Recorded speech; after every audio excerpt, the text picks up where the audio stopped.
Strange Adventure. The two men followed their young Arabian guide through the long, narrow passage that led into the heart of the Great Pyramid. They groped their way forward, aided by the flickering light of a candle. Finally, the tunnel led into a small room. The tall American turned to his friend, the English flight officer. Well, Leyden, now that you've ruined our clothing crawling through that rat hole, what's there to see? A strange voice came out of the gloom. There is much to see, Effendi, and much to hear. The men stood transfixed as a robed figure stepped out of the surrounding shadows. This wizened patriarch limped toward the visitors, his eyes staring at them from a wrinkled, mummy-like face. Perhaps, Effendi, you would like to hear Solomon tell all that will happen tomorrow, next day, yes? The Englishman smiled.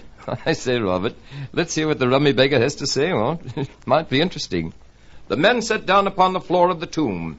Facing them squatted the fortune-teller, like a graven image, his face in shadow. With his finger, the prophet drew a circle in the dust at his feet. Please to put money in circle. Leyden placed a 5-piastre piece in the center of the ring. The old man began drawing weird designs in the dust. Effendi, I see you at your home in England. That sounds interesting. When? 3 months and 20 days from now. What else do you see?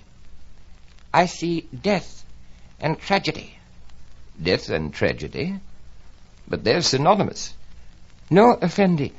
In this case, they are separate. Leyden was solemn as he spoke to his friend later.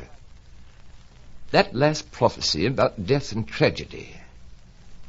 Weeks had passed when Leyden entered the tent of his friend and showed him an important paper. Well, I say, part of old Solomon's prophecy's coming true. I'm going home on furlough.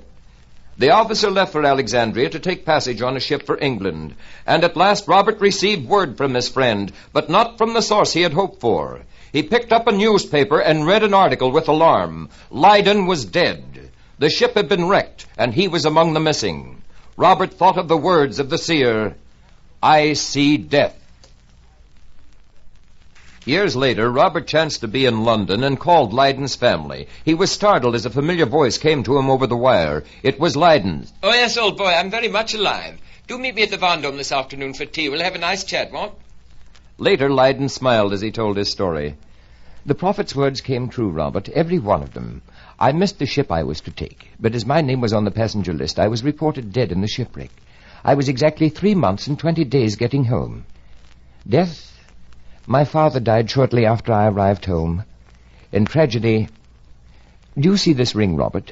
Oh, yes, it's your college ring. Yes. Well, Robert, you see it, but I can't.